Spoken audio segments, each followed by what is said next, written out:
guys, so I wanted to quickly talk about my experience at Epic Universe. So first and foremost, because I didn't really talk about it, this first half of the video is just showing you guys bits and pieces of the whole park. So there's 5, I believe, different sections.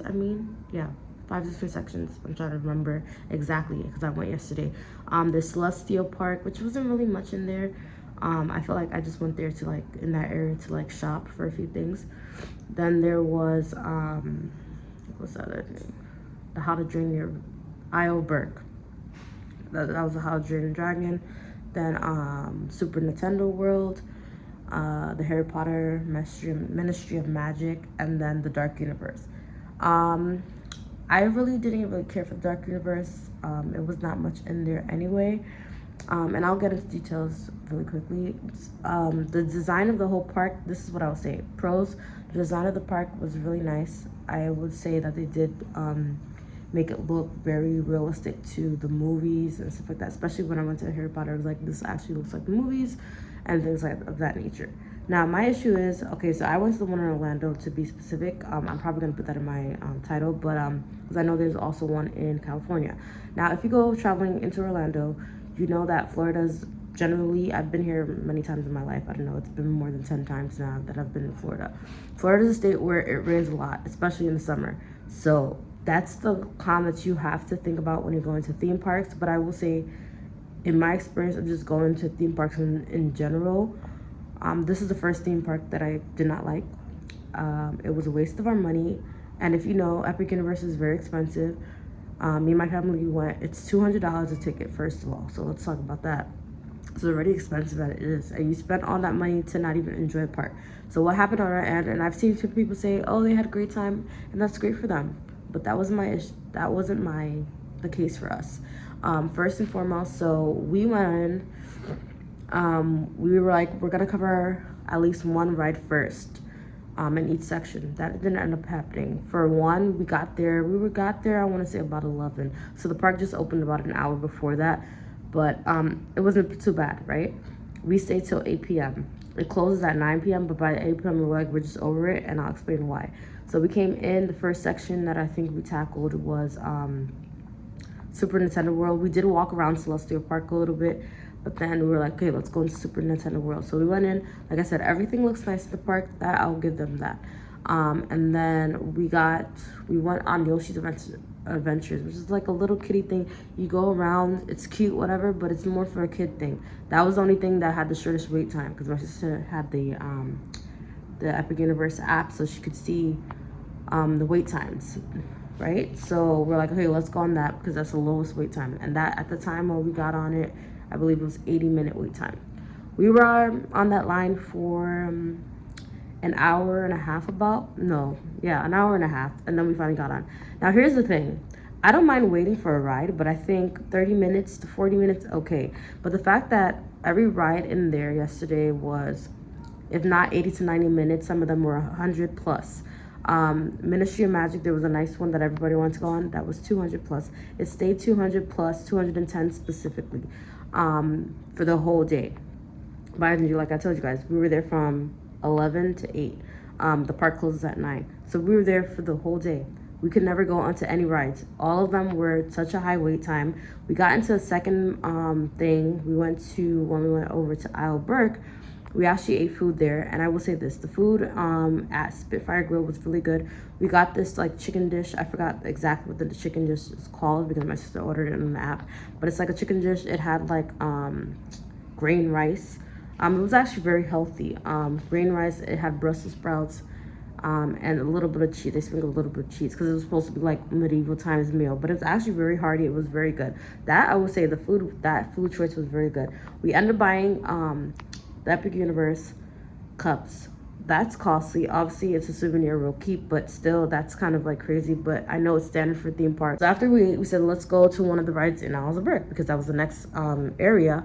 It was a water ride, and then we were close up in the line. We were about to get on, and then all of a sudden, it rains. So again, since I've been in Orlando, this is week 2 of being in Orlando. I have a few more days, and then I'm going back home. Sorry prayers, but yeah, so after doing that, we're like, all right, we're close to it, and then of course it rains. And so you know how Orlando is. If it rains, they have to stop the rides. Understandable. But then it stopped.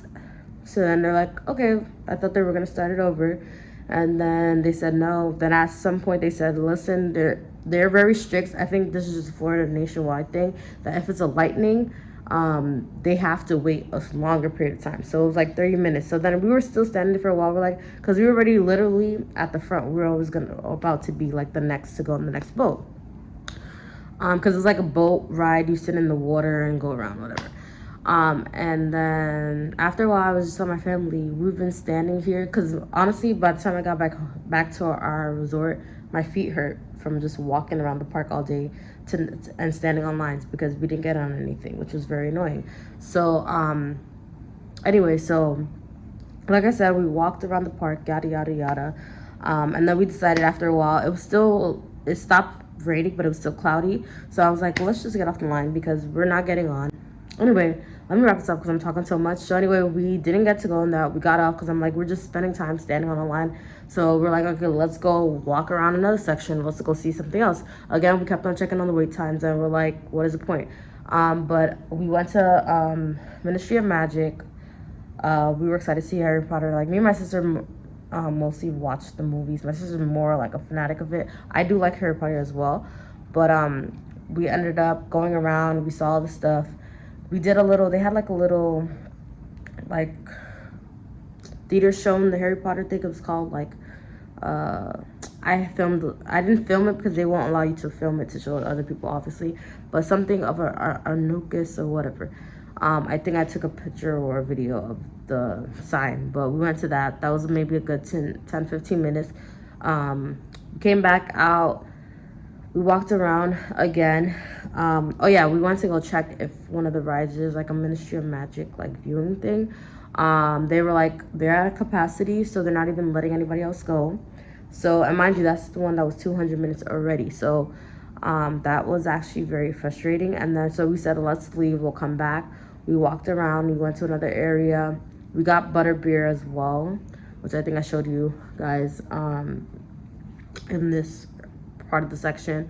And then my sister and I said, let's walk over again, let's try again to see if people left because it was such a long wait. By the time we got back, they were like, we're definitely not letting anybody in, sorry, you can't come into the ride, it's at this cap, that's the end.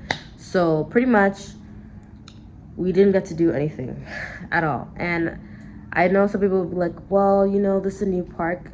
I understand it's a new park, but I also feel like if you're gonna have a new park, you need to have some type of like thought of having a cap for every day, because the way I see it is they're letting way too many people come into the park in a day, and online it's sold out. But I've heard people say that like people can walk in anyway and buy a ticket. So why is it that if we're gonna sell it out online, you should also have a thing that is sold out to come in? I'm sorry, I understand like this is like a business, they're trying to make money back from all the things that they built, but you're now wasting people's money.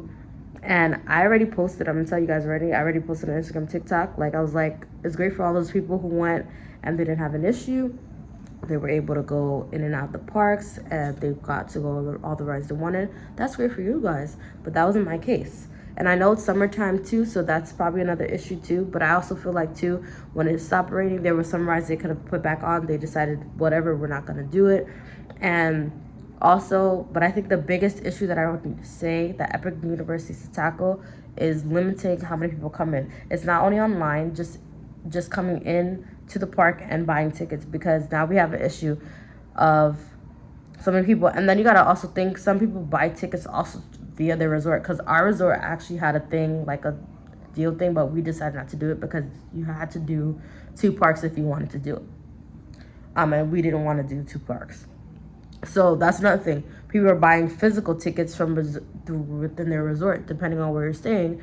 So all these tickets, and they're like piling up too many people. Now, it's obviously the lines are long. So I think for me, I don't care about the rain thing. I know that's something they couldn't handle, but they can definitely handle the capacity limit of people coming in, because it was just way too many people there. It's impossible for you guys in any ride. Like that's, I think, the biggest major issue with anything. But yeah, I did get a few things. Should I show it to you guys? I'm trying to find a space to prop my phone because I don't have my phone tripod. I only have my camera tripod. But very quickly, so things that I ended up buying, I wore this around the park. I got a toothless headband. So I was wearing this all day in the park. That's the first thing I got when I got in there. And then I got this shirt that says Ministry of Magic on it. Let me move this out the way, hold on.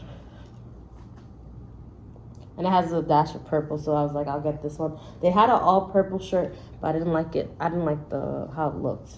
I will say too, the merchandise was okay. I didn't love everything on there. I know she wanted a Hufflepuff shirt because that's my house, but it was, I didn't like the designs. This was the Hogwarts bracelet. I didn't put it on yet, but it says Hufflepuff on it. It has like a gold, yellow, I mean not gold, yellow thing. Every house had one. And then the gem was different. So like if you were Ravenclaw, whatever, you could get blue and whatever. But it says Hufflepuff. I don't think you guys are gonna even see it because it's for one, I'm not using my camera, so but yeah. This is what it looked like. It's just like a thing. I took it out the packaging. I haven't worn it yet, but so that's everything that I have to say about Epic Universe. That is just my honest opinion. I don't know, like everybody's gonna have their different opinions, but that's my thoughts on Epic Universe. So make sure you like, comment, subscribe, hit the notification button, subscribe button so that you're notified every time I post a new video. I will see you guys in the next one. Bye.